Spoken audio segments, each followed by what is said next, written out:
ಶ್ರೀರಸ್ತು ಶುಭಮಸ್ತು. ಮಗಳು ಸಂಧ್ಯಾ ಮುಚ್ಚಿಟ್ಟಿದ್ದ ಸತ್ಯ ತುಳಸಿ ಬಾಳೆಗೆ ಮುಳುವಾಗುತ್ತಾ. ಶ್ರೀರಸ್ತು ಶುಭಮಸ್ತು ಧಾರಾವಾಹಿಯಲ್ಲಿ ತುಳಸಿ ಮನೆಯವರೆಲ್ಲರೂ ಚೆನ್ನಾಗಿರಲಿ ಎಂದು ಏನೇ ಮಾಡಿದರೂ ಕೊನೆಗೆ ಅವಳಿಗೆ ಕಷ್ಟದ ಸರಮಾಲೆ ಎದುರಾಗುತ್ತಿದೆ. ತುಳಸಿ ಮಾಧವನನ್ನು ಮದುವೆಯಾಗಿದ್ದೇ ತಪ್ಪು ಎಂಬಂತೆ ಸಮರ್ಥ್ ಪದೇ ಪದೇ ಹೇಳಿಸುತ್ತಿರುತ್ತಾನೆ.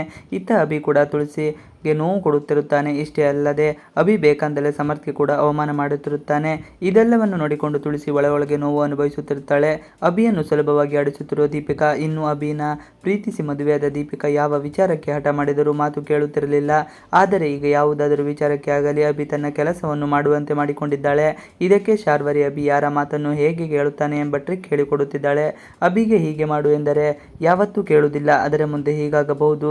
ತುಳಸಿ ಮಕ್ಕಳೇ ನಮಗೆ ಮುಳುವಾಗಬಹುದೇನೋ ಆದರೂ ಪರವಾಗಿಲ್ಲ ಎಂಬಂತೆ ಅಪಾಯದ ಮುನ್ಸೂಚನೆ ನೀಡಿದರೆ ಮಾತ್ರವೇ ಅಭಿ ಅವರ ವಿರುದ್ಧ ಮಾತನಾಡುತ್ತಾನೆ. ದೀಪಿಕಾ ಈಗ ಅದೇ ತಂತ್ರ ಬಳಸಿಕೊಂಡು ಸಮರ್ಥ್ ಮೇಲೆ ದ್ವೇಷ ತೀರಿಸಿಕೊಳ್ಳುತ್ತಿದ್ದಾಳೆ. ಕೊನೆಗೂ ಕೆಲಸ ಸಾಧಿಸಿಕೊಂಡ ಸಂಧ್ಯಾ ಅಂತೂ ವಂಶವೃಕ್ಷದಲ್ಲಿ ಹೆಸರು ಸೇರಿಸಿಕೊಂಡ ದಿನದಿಂದಲೂ ನಿತ್ಯ ತನ್ನ ಶ್ರೀಮಂತದ ಮಾಧವ ಮನೆಯಲ್ಲಿ ಆಗಬೇಕು ಎಂದು ಹಠ ಹಿಡಿದಿದ್ದಾಳೆ. ಮನೆಯಲ್ಲಿ ಪ್ರತಿಯೊಬ್ಬರಿಗೂ ಬುದ್ಧಿ ಹೇಳಿದರೂ ಕೇಳಿಲ್ಲ.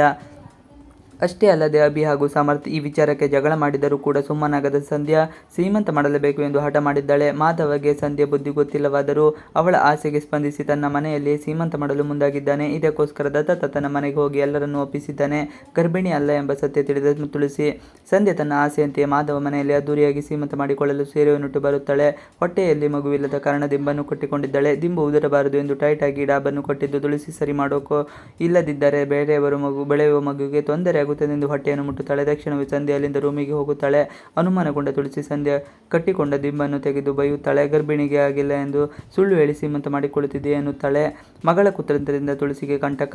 ತುಳಸಿಗೆ ಸಂಧ್ಯಾಳ ನಾಟಕ ತಿಳಿಯುವ ವೇಳೆಗೆ ಈ ಸತ್ಯ ದೀಪಿಕಾಳಿಗೆ ಗೊತ್ತಾಗಿದೆ. ಈಗಾಗಲೇ ತುಳಸಿ ವಿರುದ್ಧ ತನ್ನ ವೈರತ್ವ ಸಾಧಿಸಲು ಯತ್ನಿಸುತ್ತಿರುವ ದೀಪಿಕಾಳಿಗೆ ಈಗ ಸಂಧ್ಯಾ ಮಾಡಿರೋ ತಪ್ಪು ತುಳಸಿ ಮೇಲೆ ಗೋಬೆ ಕೂರಿಸಲು ಸಹಾಯವಾಗಿದೆ.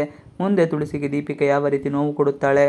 ಸಂಧ್ಯಾ ಗರ್ಭಿಣಿ ಅಲ್ಲ ಎಂಬ ವಿಚಾರ ತಿಳಿದವರಿಗೆ ಮನೆಯವರಿಗೆಲ್ಲವ ಅವಮಾನ ಅನುಭವಿಸುವುದರ ಜೊತೆಗೆ ಇನ್ನೂ ಯಾವೆಲ್ಲ ಕಷ್ಟಕ್ಕೆ ಸಿಲುಕು ಹಾಕಿಕೊಳ್ಳುತ್ತಾರೋ ಗೊತ್ತಿಲ್ಲ. ಆದರೆ ಮಗಳು ಮಾಡಿದ ತಪ್ಪಿಗೆ ತುಳಸಿ, ದೀಪಿಕಾ ಹಾಗೂ ಶಾರ್ವರಿ ಸೇರಿ ಶಿಕ್ಷೆ ಕೊಡುವುದಂತೂ ಪಕ್ಕಾ ಆಗಿದೆ. ಇವಿಷ್ಟು ಇವತ್ತಿನ ವಿಡಿಯೋ. ಈ ವಿಡಿಯೋ ನಿಮಗೆ ಇಷ್ಟ ಆದರೆ please like, share and subscribe ಮಾಡಿ. Thanks for watching video.